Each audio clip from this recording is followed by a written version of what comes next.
If you're having a good day, I want to apologise for what I'm about to say in this video, because if nDreams Reach was one of your most anticipated games of 2025, just like it was for me, I am probably about to ruin your day. To be clear, I've played Reach a number of times over the last year at press events, Gamescom, and I actually was invited to the studio to do some playtesting feedback, but that was back in April. And in those short segments I've played, it was good. In fact, Reach has been very good, but as of today, every version of Reach is in a very bad state, and only one of the 3 platforms that I've tested for today's review has been stable enough for me to get through the campaign and get to the end credits. But to say it's been tough would actually be an understatement. I've no idea what other content creators and press are going to say about Reach, because it will depend on what platform they've played, and I doubt a lot of them have even been able to complete it. And this is such a shame, because Reach has all the tools to be an excellent game, and at times it can feel very incredible to play. But let's get into it, and I'm going to quickly run through the story just in case anyone is new to the channel and doesn't know what the game's about, and then I'll go over what I like, what I don't like, and then get into some platform specifics. And if you're into VR and need a channel for honest reviews with some gameplay, get subscribed and hit the like button if you find this video helpful. In Reach, you play a character called Rosa. She's a stunt woman who witnesses a cataclysmic event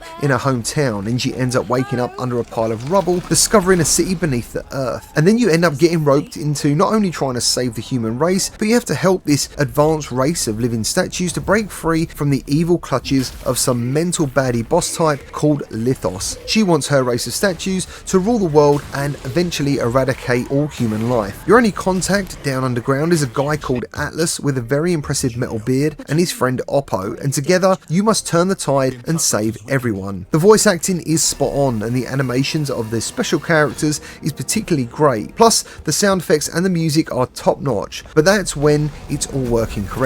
The real pull of Reach, at least in every version I've played, has been the full-on VR immersion with an in-game body that cleverly adapts to the environment, making you feel connected to the game's world in a very special way. The graphics have also been one of the things that always left me impressed, especially on PC, along with the combat, which features tons of maneuverability and different approaches to every combat section or arena due to having multiple bow types available that can either freeze, blow up, or shock the enemy. If you shock them, it gives you the opportunity to steal their gun. There's also the incredible Captain America shield, which as the game progresses gets some upgrades and is even included to add even more in-game movement. There's plenty of secrets to find in Reach, hidden collectible statues and time switch puzzle doors, and will definitely add some replayability, and it does mix up the pace of the game's campaign. These upgrades are for your health and weapons, but the game states you don't need any of these to complete the game, but on normal difficulty there was definitely some fights that would have been harder without them. To summarise, I really like the story, I really like the combat, and when you get into the flow it feels brilliant to play. The graphics, although obviously different on every platform, I think should be considered good or even very good for that respective platform. And Reach is going to vary in playtime from around 7 to 9 hours for most players on normal difficulty, but this is quite hard to judge, and you'll find out why in a moment. But what sort of game is Reach? It's in equal parts an action puzzle adventure, and there's a lot of climbing and jumping, and the jumping is done by swinging your arms forward in combination with pressing the jump button. And surprisingly, I never got sick of this, because it doesn't always require you to wildly swing your arms in an over-exaggerated manner. Small jumps are done with small swinging movements, and a lot of the time it's when you're flinging your body to grab poles and all sorts of other stuff that it can all start to feel slightly excessive. But overall, it's a system that works really well, and it does feel very immersive until it doesn't. In Reach you almost have superhuman strength and agility, and sometimes you can just use one arm to propel yourself from one obstacle to another. But the game also tries to almost predict your next move, and this causes a lot of problems. For example, if you're trying to shimmy along a bar and you get a little bit too close to the bar, the game will automatically fling you upwards, causing you to either scramble to grab what you were already holding onto or fall to your death, or it might even throw you into the deadly laser you were just trying to avoid. But luckily there is a constant save point system, so it usually puts you back exactly where you started the puzzle. But even then I noticed some of the puzzles reload broken, meaning you have to quit the game and reload your save to progress. This happened on every platform. So now on to platform specifics. On MetaQuest 3, Reach is graphically impressive for a standalone title, but there is a heavy use of asynchronous space warp, which causes some ghostly warping effects, especially on your hands, and sometimes it's very pronounced. Having played all 3 platforms, I'm impressed what they have achieved with the Quest version, and at times I found myself very immersed and enjoying it just as much as every other version. But as the game went on, there was a lot of issues that eventually resulted in me having to quit my playthrough on the Quest, and it's it's mostly due to literally impossible sections of the game. Reach is clearly a complex game full of moving parts and a very large map designed to keep you guessing what to do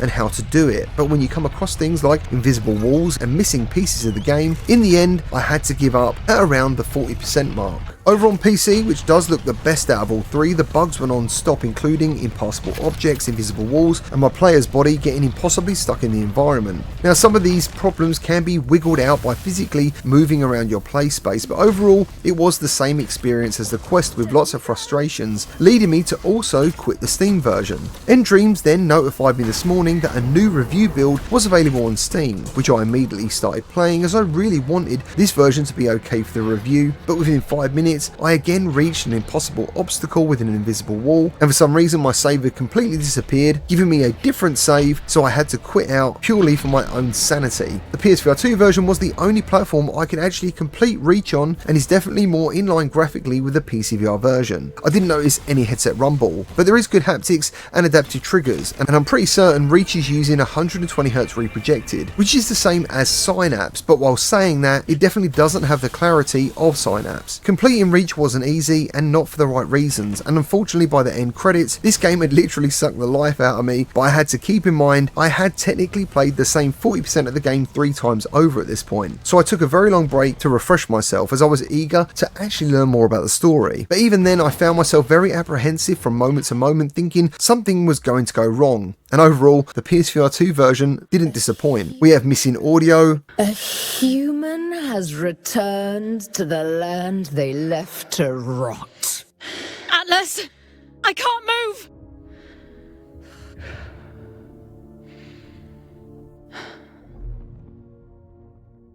What did you do? Overlapping audio cues, my body clipping in and out of the environment, the climbing, which can be fantastic on all platforms, is also extremely hit and miss. I had to restart the game well over 10 times to remove the invisible walls, puzzles incorrectly loading, and I even had my save files corrupt near the end of the game, which I've never had in any PlayStation game before, preventing my quick saves from working, which meant I had to keep playing knowing that if I stopped, I would be losing all of my recent progress. I've had no communication regarding the day one patch from nDreams for any platforms, which seems pretty odd, and if I put all of these issues aside, I would have said that Reach is actually a solid game, and nDreams have delivered something in the vein of Mirror's Edge with a decent gameplay length, but in its entirety it feels a little rushed at the end, and there's definitely some odd choices like large bombs appearing from nowhere on the last levels, and the boss, who is 3,000 years old, suddenly being able to use missiles to attack you, and when you consider the rest of the game was all lasers and futuristic guns, this just feels extremely out of place. The end of the game boss fight was okay, but by the end I was pretty much done with Reach. I know nDreams will patch a lot of these issues as time goes on, but launch day and review versions is the biggest time for exposure. If anything, I would say they bit off way more than they can chew here. Launching such a technically demanding game on all 3 platforms simultaneously has led to all 3 platforms being nothing short of technically broken. It pains me to say this because there's also some really good moments in Reach that feel really fantastic, but my experience has led me to say avoid Reach on every platform, and as a VR fan I'm absolutely gutted.